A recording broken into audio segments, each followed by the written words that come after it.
Donc bonjour à tous et à tous pour cette première vidéo de Tout le monde s'en fout mais pas moi. Donc aujourd'hui on se retrouve en Suède. Pourquoi? Parce que je fais un stage en Suède, donc je suis confiné dans ce pays. Non, je plaisante, c'est quand même une opportunité super. Mais on n'est pas là pour parler de ça, on est ici pour parler de cette fleur. Je pense que vous la connaissez peut-être de près ou de loin, je commence à avoir chaud donc je vais enlever ma veste. Mais c'est une fleur d'hiver qui est l'une des seules en fait en Europe à fleurir de janvier à février. Alors de janvier à février c'est du coup en France, en Espagne, dans les Alpes, etc. Ici la neige ça fait à peu près un mois qu'elle est partie, donc c'est une fleur qui fleurit plus tard. Je vais arrêter de ne pas dire son nom et de garder le suspense, c'est la perce-neige. Alors perce-neige ça reste un nom grossier pour parler de plusieurs espèces du genre Galanthus, et en particulier celle qu'on a ici c'est Galanthus nivalis. Alors en Suède c'est pas une plante native, c'est une plante qui a été importée et qui vit particulièrement bien parce que la Suède c'est un pays qui est à 60% recouvert de forêt et c'est une plante qui adore les sous-bois, adore les lieux riches en azote, donc elle est vraiment dans son milieu. Et en plus il y a ce cycle avec un hiver froid et une saison estivale plutôt chaude. On peut arriver quand même jusqu'à des températures autour de 30 degrés en été, ça arrive. Donc elle s'y plaît parfaitement bien et en fait beaucoup de jardins ici ont décidé d'en planter. Alors autour de moi on est dans une sorte de friche, il y a beaucoup de maisons autour et en fait une sorte de décharge où des gens ont jeté des bulbes et il y a toutes sortes de plantes qui fleurissent ici, et en particulier la perce-neige qui est une plante bulbeuse. Donc déjà, nom scientifique, Galanthus nivalis, qu'est-ce que ça signifie? Galanthus, ça vient du grec galata, donc qui veut dire lait, et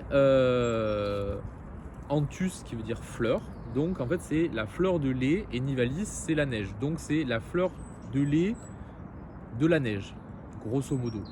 Ce qui est un peu assez rigolo.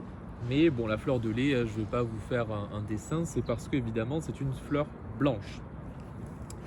C'est de la famille des Amaryllidaceae, donc de la même famille que les gros amaryllis qu'on retrouve chez le fleuriste, qui ont un énorme bulbe et un pétiole gigantesque avec plusieurs fleurs, souvent rouges, blanches, de différentes couleurs évidemment selon les variétés.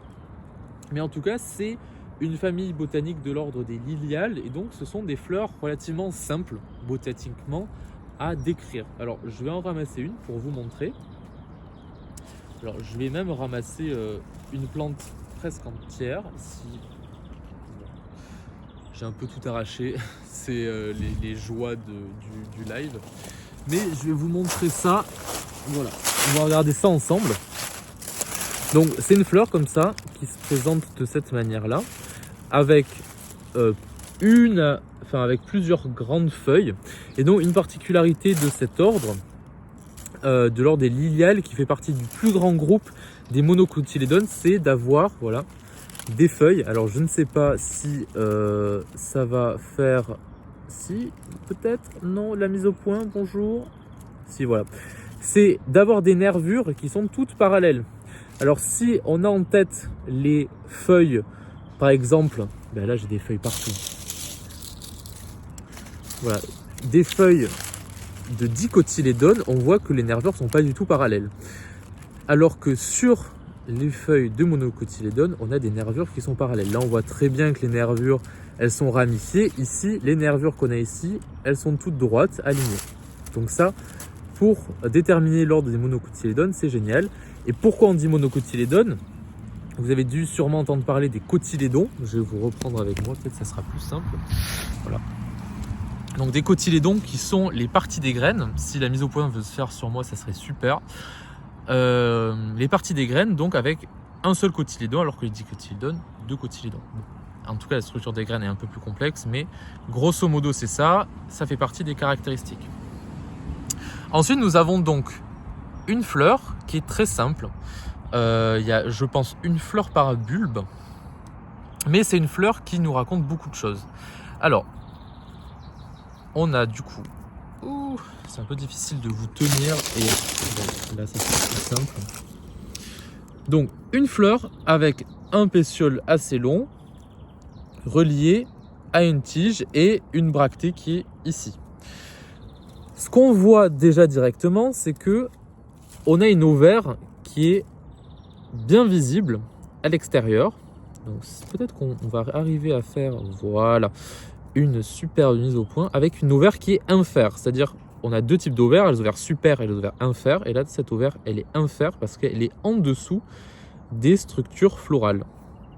Donc, l'ovaire structure florale qui n'est pas stérile, donc qui est fertile, c'est la structure florale femelle. Ici, on a les structures donc stériles. Les structures stériles, on les connaît bien, c'est les pétales et les sépales. Alors, chez l'ordre des liliales, on va pas forcément avoir de sépales. Alors, les sépales qui sont les structures stériles de la fleur qui vont protéger les structures fertiles. Les structures fertiles mâles qui sont à l'intérieur avec les pétales. Or ici, on pourrait se dire, ah ben on a 3 pétales extérieurs et 3 pétales intérieurs. Or, non, en fait c'est 3 grandes sépales et 3 petites pétales intérieures. Alors, je vais refaire une mise au point. Voilà. Et donc, des sépales qui ressemblent à des pétales, en tout cas qui ont la couleur des pétales et qui ressemblent trait pour trait, on appelle ça des tépales. Donc on a 3 grandes tépales qui vont ensuite protéger à l'intérieur. Voilà. 3 plus petites pétales qu'on voit ici, 1, 2 et 3 qui sont là. Et donc ces pétales qu'on a ici, elles sont très particulières parce que je pense qu'on a en tête des pétales qui sont très colorés, qui sont là pour attirer les insectes, et là, pas vraiment. On a des pétales, si on le regarde un peu mieux, qui sont aussi blanches avec une pointe verte. Alors on s'est demandé, est-ce que ces pétales, elles, s'il vous plaît, ça va être compliqué, elles étaient photosynthétiques, et effectivement, elles ont une activité photosynthétique. Donc il n'y a pas que les feuilles qui ont une activité photosynthétique sur cette plante, mais aussi les pétales. Et aussi à ce niveau-là, elles produisent des huiles essentielles qui vont venir attirer les insectes. Parce que cette fleur est une fleur entomophile qui va s'ouvrir pendant les belles journées. Donc là, on a eu une très belle journée, il a fait du soleil toute la journée. Donc si je vous montre un peu le groupe, on voit que les fleurs sont toutes bien ouvertes ici. Et on voit très bien les 3 tépales, les 3 sépales et les étamines à l'intérieur. Il faudrait que je mette la caméra comme ça. Voilà. Et donc, quand la nuit va arriver et les températures vont diminuer, la fleur va se refermer et elle va arrêter de produire des huiles essentielles pour attirer les insectes. Donc là, elle est grande ouverte pour attirer les insectes. Donc, non seulement on a cette couleur verte qui va jouer le rôle de chemin pour les pollinisateurs, mais en plus, on va avoir cette structure qui va faire des huiles essentielles. Donc ça, c'est des super adaptations pour ces plantes pour favoriser la pollinisation et permettre une reproduction croisée. C'est-à-dire éviter d'avoir de l'autopollinisation, d'être en fait une sorte de fleur consanguine et d'arriver à croiser les gènes et à avoir une descendance qui a une plus grande diversité, donc qui s'adapte beaucoup mieux à son environnement. Alors, ce que je n'ai pas parlé, c'est les pièces fertiles mâles. Parce qu'on a vu les pièces fertiles femelles. Donc, je vais vous faire une petite dissection florale en live. Et donc, là, les pièces, hop, alors, je ne sais pas si on va avoir le nombre de carpelles. Là, j'ai du mal à voir parce que je coupe ça avec mon ongle, donc on ne voit à peu près rien.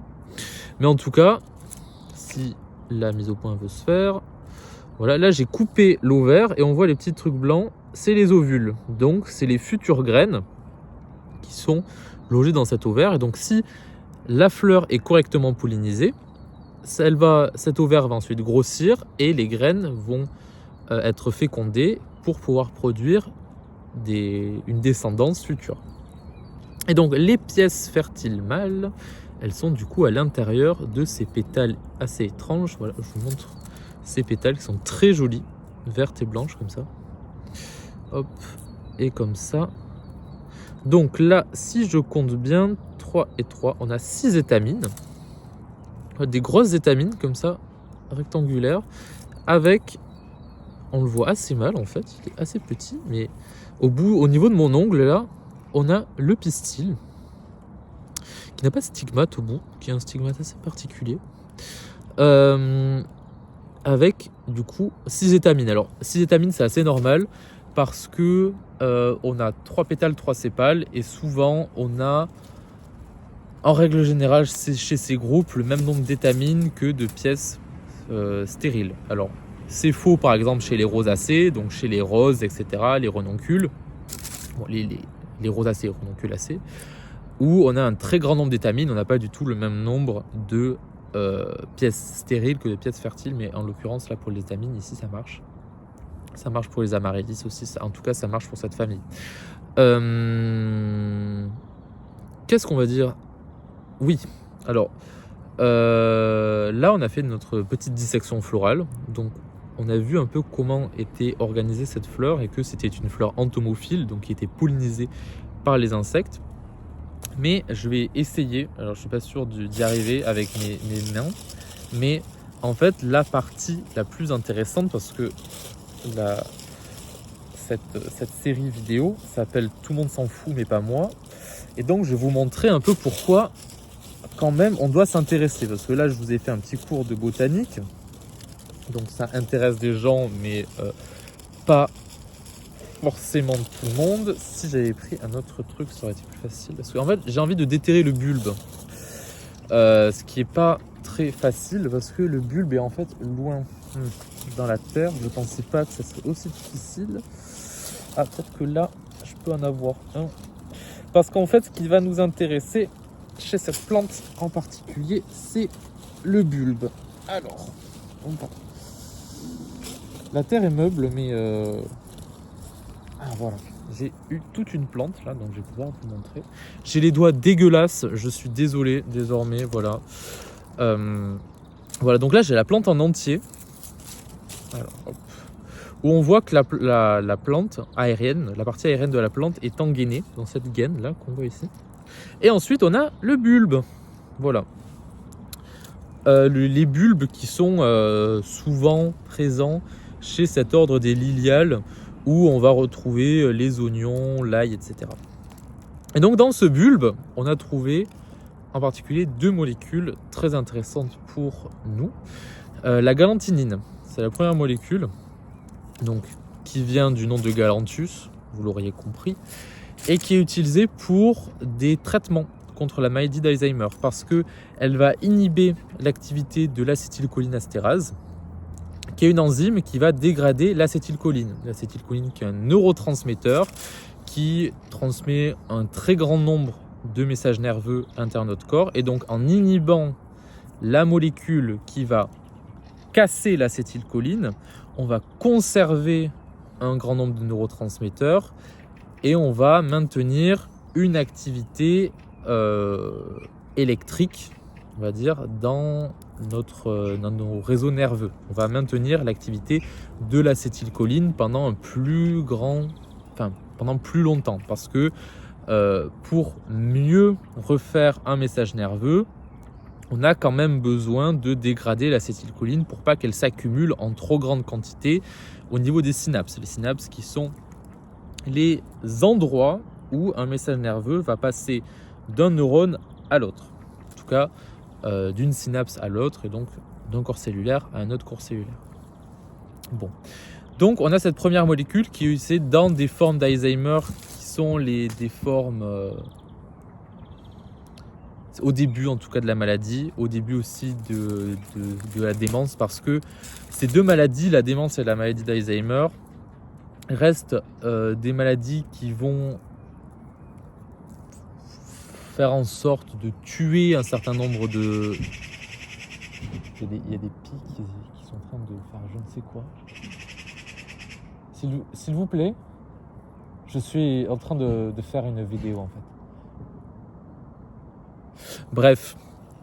Et donc, la maladie d'Alzheimer et la démence mènent à la mort cellulaire d'un grand nombre de neurones, mènent à une diminution des synapses et des connexions neuronales, des connexions synaptiques. Donc finalement, maintenir une quantité d'acétylcholine va être insuffisante pour ralentir la maladie et obtenir un traitement qui soit correct. J'ai pas... Ah, ça sent pas du tout comme l'ail. Ça sent vraiment rien du tout. Ça sent l'eau. Enfin, si l'eau a une odeur. Donc, ça n'aura pas forcément beaucoup d'intérêt pour les formes graves de ces deux maladies. Et d'un autre côté, on a une lectine, qui est une lectine particulière, qui s'appelle GNL, pour Galanthus nivalis lectine. Donc, les lectines, c'est un groupe de glycoprotéines. Donc, ce sont des protéines qui ont aussi un morceau de sucre. Donc, c'est une protéine avec une partie de molécules de sucre, donc type glucose, mannose, etc., qui a la capacité de se lier à des sucres au niveau de la cavité intestinale des insectes. Et donc, quels sont les effets de ça? Ça a un effet insecticide, c'est-à-dire que l'accumulation de ces lectines dans la cavité intestinale des insectes va provoquer progressivement la mort et donc va avoir un effet insecticide. Alors il y a des gens qui sont amusés à modifier génétiquement des patates pour avoir des patates résistantes aux insectes. Au final, ça a donné des patates immangeables parce que pour nous aussi, c'est des molécules qui sont toxiques. Ça, c'est une plante toxique. Voilà. Mais c'est une plante toxique si on la mange comme ça, évidemment. Certaines molécules qu'on extrait de la plante ne sont pas toxiques parce que, comme je vous ai parlé tout à l'heure, on fait bien des traitements contre la maladie d'Alzheimer à partir de cette plante. Donc, elle est toxique, mais dans une certaine mesure. C'est comme toutes les plantes. Toutes les plantes ne sont pas toxiques, c'est simplement l'ensemble de la plante qui est toxique, mais les molécules qu'elle contient ne sont pas forcément toxiques. Attention. Donc bon, voilà. En tout cas, si vous voulez plus d'informations, n'hésitez pas. Il y a énormément d'articles sur ce sujet. En tout cas, d'articles de pharmacologie sur donc notre petite personnage qui est une plante extrêmement jolie, extrêmement mignonne, qui pousse un peu partout ici. Donc voilà, c'était la première vidéo. On refera des vidéos comme ça. Le printemps arrive, donc potentiellement faire des vidéos avec d'autres êtres vivants et potentiellement plutôt des insectes ou d'autres organismes. On verra ce qu'on rencontre sur notre chemin. À bientôt sur Tout le monde s'en fout mais pas moi. J'espère que cette vidéo vous a plu. N'hésitez pas à liker, à vous abonner et on se retrouve dans la prochaine vidéo. Bye bye.